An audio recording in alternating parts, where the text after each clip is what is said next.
Pernah gak sih kamu tuh ngerasa habis makan tapi tetap capek, berat, males ngapa-ngapain, padahal udah kenyang, tapi energinya kayak nggak nyala gitu loh. Itu karena makanan bukan cuma soal isi perut, tapi soal frekuensi. Setiap makanan tuh punya getaran sendiri. Sayur segar, buah, air, itu masih bawa cahaya matahari, bawa kehidupan. Tapi makanan instan yang penuh bahan kimia udah jauh dari sumbernya.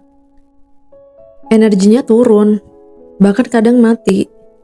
Dan gak sadar, setiap kali kita tuh makan sesuatu, energi itu nyatu sama kita.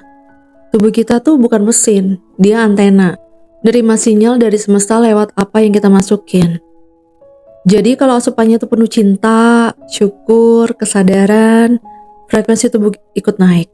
Tapi kalau asal penuh emosi, makan sambil stres atau marah, ya energi itu juga yang nyangkut di dalam. Hukum ilahi itu sederhana banget. Apa yang kamu masukin itu yang kamu pancarkan. Kamu makan dari rasa takut kekurangan, kamu dapat kenyang tapi nggak dapat tenang. Kamu makan dengan syukur, kamu bukan cuma ngisi perut tapi juga ngisi jiwa.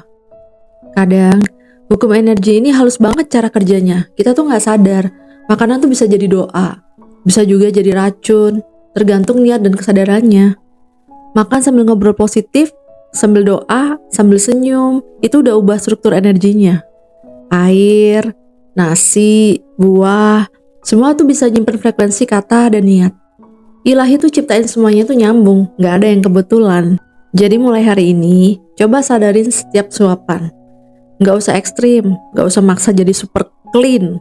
Cukup sadar aja.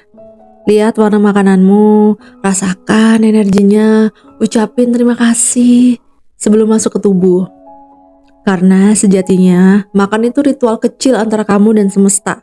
Dan lewat makanan, Tuhan itu ngasih cara paling lembut buat kita belajar menyelaraskan tubuh, jiwa, dan energi.